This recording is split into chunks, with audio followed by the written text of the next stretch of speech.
రామలక్ష్మి, ఏంటి సడన్ గా? ఎంత కాలమైంది నిన్ను చూసి. ఎలా ఉన్నావు? నేను బాగున్నాను, నువ్వెలా ఉన్నావు? నేను బాగున్నానే. అవును, ఎప్పుడొచ్చావు? ఇందాకే ఇంటికి వెళ్ళాను. పిన్నిని అడిగితే కాలేజ్కి వెళ్ళింది, రావడానికి సాయంత్రం అవుతుందని చెప్పింది. అప్పటి వరకు నిన్ను చూడకుండా ఉండలేక ఇక్కడికి వచ్చేసాను. పల్లవి, ఎవరి అమ్మాయి? నా పేరు రామలక్ష్మి, పల్లవికి క్లోజ్ ఫ్రెండ్ని.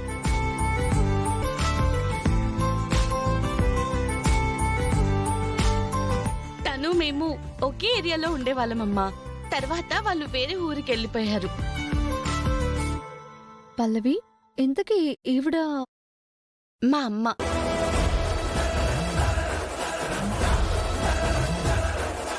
అమ్మా?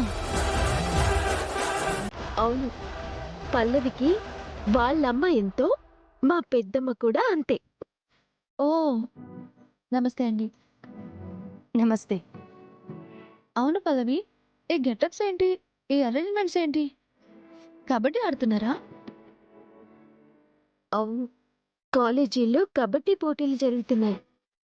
ఓ, ఇంకే కబడ్డీలో మా పల్లవిని కొట్టే వాళ్ళే లేరు. ఖచ్చితంగా కప్పు తనదే. కప్పు దక్కాలంటే ముందు ఆడాలి కదా. అదేంటి, ఆడడానికే కదా ఈ అరేంజ్మెంట్స్ అన్నీ. పల్లవి టీంలో ఆడటానికి ఒక ప్లేయర్ తగ్గిందమ్మా. 7 మెంబర్స్ ఉండాలి కదా, కానీ 6 ఉన్నారు. రూల్ ప్రకారం ఆడటానికి లేదు. కానీ మా టీంలో ఆడడానికి ఎవరిని అడిగినా ముందుకు రావట్లేదు. ఇంతే కదా, ఇంత దానికి ఏ పోటుగానో అడగడం ఎందుకు?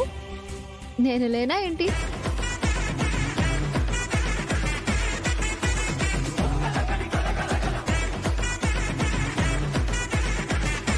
అంటే మీకు కబడ్డీ వచ్చా? చెప్పు పల్లవి, చిన్నప్పుడు మనందరం ఎలా చెడుగుడు ఆడేవాళ్ళమో చెప్పు. అలా అయితే నువ్వు మా టీంలో చేరుతావా? పల్లవి కోసం ఈ రామలక్ష్మి ఏమైనా చేస్తుంది. అయితే త్వరగా వెళ్ళి డ్రెస్ వేసుకొని రమ్మా. సరే పద. రా. ఆగు! ఎవరినో తీసుకొచ్చి మీ టీంలో జాయిన్ చేసుకోవడం ఏంటి? ఎందుకు చేసుకోకూడదు?